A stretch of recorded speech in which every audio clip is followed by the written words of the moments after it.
दोस्तों, आज की इस कहानी में हम उन सबसे आसान और सबसे असरदार तरीकों के बारे में बात करेंगे जिनसे आप अपने घर पर रहकर बिना किसी दवा के अपना पेट बड़ी आसानी से साफ कर सकते हैं। इसके बाद हम आपको भोजन के 3 नियमों के बारे में भी बताएंगे, इसलिए इस कहानी को अंत तक जरूर सुनें। तो चलिए कहानी की शुरुआत करते हैं। किसी गांव में रामू नाम का एक व्यक्ति रहता था। वह अपने पेट को लेकर बहुत ही ज़्यादा परेशान रहता था। वह एक दिन एक महात्मा के पास जाता है, क्योंकि वह महात्मा आयुर्वेद के बड़े ज्ञानी थे। रामू महात्मा से प्रणाम करता है और कहता है, हे महात्मा, मैं अपने पेट को लेकर बहुत ही ज़्यादा परेशान रहता हूँ। मेरे पेट में दिन प्रतिदिन समस्याएं उत्पन्न होती जा रही हैं। मेरा अच्छे से पेट साफ नहीं हो पाता। मेरे पेट में बहुत ज़्यादा जलन और दर्द होने लगता है। इसके अलावा मुझे मल त्यागने में भी बहुत ज़्यादा परेशानी होती है। अगर मैं संक्षेप में कहूँ तो मेरे पेट की पाचन क्रिया समय से पहले ही मेरा साथ देना छोड़ देती है। हे मुनिवर, कृपया आप मुझे कोई ऐसा समाधान बताइए जिससे मैं अपना पेट आसानी से साफ कर सकूं और पेट की इन सभी समस्याओं से हमेशा हमेशा के लिए निष्पात पा सकूं और छुटकारा पा सकूं। पहले तो उस महात्मा ने रामू की सभी बातों को ध्यानपूर्वक सुना और फिर कहा, हमारे आयुर्वेद के सिद्धांत के अनुसार जितना समय आपको पेशाब यानी कि टॉयलेट करने में लगता है, उतना ही समय पेट साफ होने में लगना चाहिए, तभी आप स्वस्थ हैं। लेकिन बहुत सारे लोग टॉयलेट में बहुत देर तक बैठे रहते हैं, मोबाइल चलाते रहते हैं, न्यूज़पेपर पढ़ते रहते हैं, लेकिन उसके बावजूद उनका पेट ठीक से साफ नहीं हो पाता और इसी कारण से उनके मन का संतुलन पूरे दिन बिगड़ा रहता है। बेचैनी, घबराहट, किसी काम में मन न लगना, ये सब ठीक से पेट साफ न होने की वजह से ही होता है। जब भी आप अपनी किसी भी बीमारी का इलाज आयुर्वेदिक पद्धति के अनुसार कराते हैं तो सबसे पहले आपके पेट की सफाई की जाती है। यह अपने आप में पूरा इलाज नहीं है, लेकिन यह शरीर के सुधार के लिए बुनियादी वातावरण पैदा करता है। कोई भी दवा तभी ठीक से प्रकार काम करेगी जब आपका पेट साफ होगा, वरना तो आप कितनी भी दवाइयाँ लें, कितना भी इलाज कराइए, कोई फर्क नहीं पड़ने वाला है। शरीर हमें संकेत भेजता रहता है कि हमारा पेट साफ ठीक से नहीं हो पा रहा है, जैसे कि पसीने से दुर्गंध या मुंह से दुर्गंध आना। अगर वहाँ से दुर्गंध आ रही है तो हमें समझ जाना चाहिए कि हमारा पेट ठीक से साफ नहीं हो पा रहा है और हमें इसका हल ढूंढना ही होगा। नींद ठीक से नहीं आ पा रही है या मानसिक समस्या है, ये सारी चीज़ें पेट साफ न होने के कारण ही पैदा होती हैं। फिर रामू ने कहा कि हे महात्मा, हमें अपना पेट साफ कैसे करना चाहिए। महात्मा ने कहा, आज मैं आपको पेट साफ करने के लिए कुछ प्रभावी आयुर्वेदिक जड़ी बूटियाँ और तरीकों के बारे में बताऊंगा। ये जड़ी बूटियाँ आपको कब्ज से भी लेकर छुटकारा दिलाने में मदद करेंगी। महात्मा की इन बातों को सुनकर रामू बहुत ज़्यादा उत्साहित हो जाता है और कहता है, महात्मन, कृपया आप मुझे उन सभी तरीकों के बारे में जानकारी दो जिससे मैं अपना पेट हमेशा के लिए स्वस्थ और साफ रख सकूं। तो इसमें पहला तरीका है। इसके बाद महात्मा पहला तरीका बताते हुए कहते हैं, सबसे पहले हमें ये समझना चाहिए कि आज के समय में हमारी दिनचर्या और हमारा खान-पान पूरी तरह से बदल चुका है और उसी बदलाव की वजह से हमारे शरीर में नौ प्रकार की बीमारियां पैदा होती हैं और हमारा पेट ठीक से भी साफ नहीं हो पाता। उदाहरण के लिए आज के समय में ज़्यादातर लोग फ्रिज का पानी पीते हैं, जो कि बहुत ठंडा होता है और जितना ठंडा पानी आप पिएंगे, आपके पेट में जमा गंदगी उतनी ही सख्त होती जाएगी और इसी कारण ये कब्ज जैसी बीमारियां पैदा होती हैं। अगर पानी को गर्म करके गुनगुना करके पिया जाए तो पेट की गंदगी बड़ी आसानी से बाहर आ पाएगी। सुबह उठते ही 2 गिलास गुनगुना पानी करके आराम से घूंट घूंट करके पी लीजिए। कुछ लोगों को लग रहा होगा कि घूंट घूंट पानी करके पीने में बहुत समय लगेगा या बहुत ज़्यादा टाइम लगेगा, लेकिन अगर यहाँ पर समय नहीं लाएंगे, टॉयलेट में समय लगेगा। ये सबसे आसान और घरेलू नुस्खा है जो सब लोग अपना सकते हैं। बस संयम और नियम की ज़रूरत होती है। देखिए, ठीक तरह से पानी पीना आपकी बहुत सारी बीमारियों को ख़त्म कर सकता है। जितना हो सके दिन में ज़्यादा से ज़्यादा पानी पीजिए, लेकिन याद रहे ठंडा पानी पीने की बजाय गर्म करके एक गुनगुना पानी पी लीजिए। आजकल बाज़ार में ऐसी बोतलें भी आती हैं कि उनमें आप जैसा पानी डालेंगे वैसा ही वो भरा रहेगा, तो आप ऐसी बोतल ले सकते हैं और पानी गर्म करके गुनगुना करके उस बोतल में डाल सकते हैं। और जब भी आपको ज़रूरत हो, महसूस हो, आप दिन में उस पानी को पी सकते हैं। लेकिन पानी के संबंध में एक बात ज़रूर याद रखना है कि खाना खाते ही पानी नहीं पीना है। इससे आपकी पाचन क्रिया बाधित होती है, हमारे पेट में जठराग्नि हो जाती है जो खाने को पचाने का काम करती है। और जब हम खाना खाने के बाद जठ से पानी पी लेते हैं तो जठराग्नि शांत हो जाती है और हमारा खाना ठीक से पच नहीं पाता है। इसलिए खाने के तकरीबन आधे घंटे पौने घंटे तक पानी ना पिएं। ये भी पता होना चाहिए कि पानी को किस तरह से पीना चाहिए। एक तो खड़े होकर पानी ना पिएं।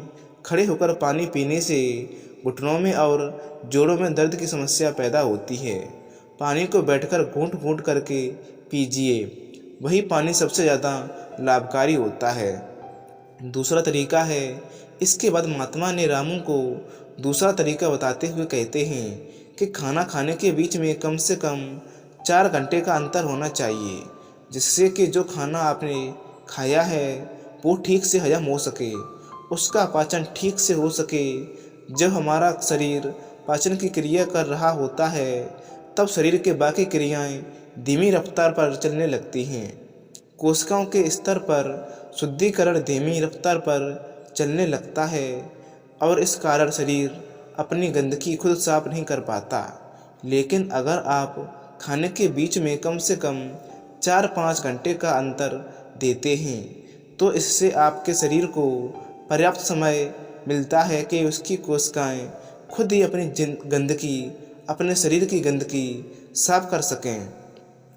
पश्चिमी भाषा में हम इसे इंटरमिटेंट फास्टिंग भी बोलते हैं, लेकिन इंटरमीडिएट फास्टिंग में ज़्यादा समय तक भूखा नहीं रहना पड़ता है। उसको हम अर्ध उपवास भी बोल सकते हैं। दोस्तों, अगर उसके बारे में आपको पूरी जानकारी चाहिए है तो उस वीडियो का लिंक आपको डिस्क्रिप्शन बॉक्स में मिल जाएगा। दोस्तों, तीसरा तरीका है, अब महात्मा ने रामू को तीसरा तरीका बहुत ही असरदार तरीका बताते हुए कहते हैं, अपने पेट को साफ रखने के लिए हमें ये समझना होगा कि जो लार होती है वही हमारे खाने को पचाने का काम करती है। जितनी यात्रा या जितनी ज़्यादा मात्रा में लार पैदा होगी उतनी आसानी से खाना पच जाएगा। कुछ लोगों का मुंह हमेशा सूखा सूखा रहता है, उसमें लार पैदा नहीं होती, इसलिए उनका खाना ठीक से हजम नहीं हो पाता। इसके लिए ज़रूरी है कि हमारा शरीर सही मात्रा में लार पैदा करे। उसके लिए हमें ज़्यादा से ज़्यादा लार या सलाद खाना चाहिए। सलाद खाने से लार पैदा होती है, फाइबर होते हैं उसमें, जिससे हमारा खाना आसानी से हजम हो जाता है। इसके अलावा खाना खाने के बाद कुछ मीठा खाया जा सकता है। जिन लोगों को शुगर या डायबिटीज़ नहीं है वे आसानी से मीठा खा सकते हैं और वो मीठा खाने के कारण उनके शरीर में लार पैदा होने लगती है, जिससे कि पाचन क्रिया आसानी से हो जाती है। अगर आप सलाद को खाने से पहले खाते हैं तो वो ज़्यादा लाभकारी होता है। उससे आपकी भूख बढ़ती है और आपके शरीर में लार पैदा होना शुरू हो जाती है। चौथा तरीका है, इसके बाद महात्मा ने रामू को चौथे तरीके में अपनी आहार नली को साफ रखने के बारे में बताया। उसको हम कैसे साफ रख सकते हैं? देखिए, आहार नली में से ही खाना हमारे पेट में जाता है। अगर आहार नली ठीक से साफ नहीं होगी तो हमारे खाने के साथ ऐसे कीटाणु हमारे पेट में पहुंचेंगे जो हमारे शरीर को नौ प्रकार से नुकसान पहुंचाएंगे। इसलिए ज़रूरी होता है कि जो आहार नली है उसमें जो कीटाणु हैं उनकी ठीक से सफाई हो जाए। और इसके लिए सबसे लाभकारी होता है नीम। ऐसा द्रव्य पेड़ नीम है कि ऐसा ही द्रव्य पेड़ है जो भारत में बड़ी आसानी के साथ उपलब्ध हो जाता है, हर जगह मिल जाता है। नीम की पत्तियों को और हल्दी को पीसकर एक छोटी सी गोली बना लीजिए। कुछ दिनों तक सुबह उठकर उस गोली को पानी के साथ सीधा गटक लीजिए, जिससे कि आपकी आहार नली पूरी तरह से साफ हो जाए। हमेशा नहीं करना चाहिए, ये सिर्फ 7 दिनों में 1-2 बार करना चाहिए। 7 दिनों में आपकी आहार नली पूरी तरह से साफ हो जाएगी। हर 3 महीने में इसको दोहराते रहिए, जिससे कि आपकी आहार नली अच्छे से समय समय पर साफ होती रहे और आपके पेट में ऐसे कीटाणु कभी ना पहुंच पाएँ जो आपकी पाचन क्रिया को बाधित करते हैं। दोस्तों, 5वां तरीका बताते हैं। महात्मा ने 5वां और आखिरी तरीका बताते हुए कहा है, रामू, यह तरीका उन लोगों के लिए है जिन्हें ज़्यादातर समय कब्ज की समस्या रहती है। जिन लोगों को लंबे समय से कब्ज की समस्या है वो अरंडी के तेल का इस्तेमाल करें। रात में सोने से पहले 1 गिलास दूध के अंदर आधा चम्मच गुनगुना अरंडी का तेल मिलाकर पिएं। 1 हफ्ता पीने के बाद पुरानी से पुरानी कब्ज भी ठीक हो जाएगी। ये अरंडी का तेल दूध में गुनगुना करके ही मिलाएं और सिर्फ आधा चम्मच मिलानी चाहिए। सोने से पहले पीना है। इससे क्या होगा, आपकी आंतों के पास एक चिकनाई की परत जम जाती है, एक कवच बन जाती है, जिसका कारण से हम आपके आंत में नहीं चिपकेगा तो कब्ज की समस्या कभी नहीं होगी। देसी अरंडी का तेल लें। पैकिंग में जो तेल आता है, जो अंग्रेजी तेल होता है, वह उतना लाभकारी नहीं होता है। किसी भी पंसारी के खुले पीपे में से तेल लें। एक तो वो सस्ता भी होगा और दूसरा वो लाभकारी भी होगा। इसके अलावा सोने से पहले त्रिफला का भी सेवन किया जा सकता है। आंवला, बहेड़ा और हरड़ से ये 3 ऐसे जादुई फल हैं जिनसे मिलाकर त्रिफला बनता है। इन तीनों की अलग अलग खूबियाँ हैं, लेकिन अगर ये तीनों एक साथ मिला दिए जाएं तो इनकी दिव्यता, इनके गुण और भी ज़्यादा बढ़ जाते हैं। रात को सोने से पहले गुनगुने पानी के साथ आधा चम्मच त्रिफला का सेवन किया जाए। शरीर की सारी गंदगी बड़ी आसानी से साफ हो जाएगी। कोई प्रयास नहीं करना पड़ेगा, कोई जोर जबरदस्ती की आवश्यकता नहीं रहेगी। तो ये कुछ आसानी से घरेलू उपाय थे जिनको अपनाकर कोई भी अपने शरीर को स्वस्थ रख सकता है, अपने पेट को ठीक से सफाई कर सकता है। दोस्तों, गौतम बुद्ध की इस कहानी के उन्होंने बताए थे भोजन के इतने नियम ही बताए थे। पेट साफ करने के लिए महात्मा ने रामू से कहा, रामू, अब मैं आपको भोजन के 3 नियमों के बारे में बताने जा रहा हूँ, जिसे अपनाने पर पेट से संबंधित कोई भी बीमारी नहीं होगी, क्योंकि पेट में होने वाली बीमारियाँ हमारे खान पान पर निर्भर करती हैं। पहला नियम है, महात्मा ने पहला नियम बताते हुए शुरू किया है कि अपने आहार में 40 से 50% सजीव भोजन शामिल करें, जैसे वह फल हो, हरी सब्जियां हों, सूखे मेवे हों या अंकुरित अनाज हों। कुछ मिलाकर इसे पकाया नहीं जाना चाहिए। ज़्यादातर लोग मृत भोजन खाते हैं और फिर स्वस्थ रहने की उम्मीद करते हैं।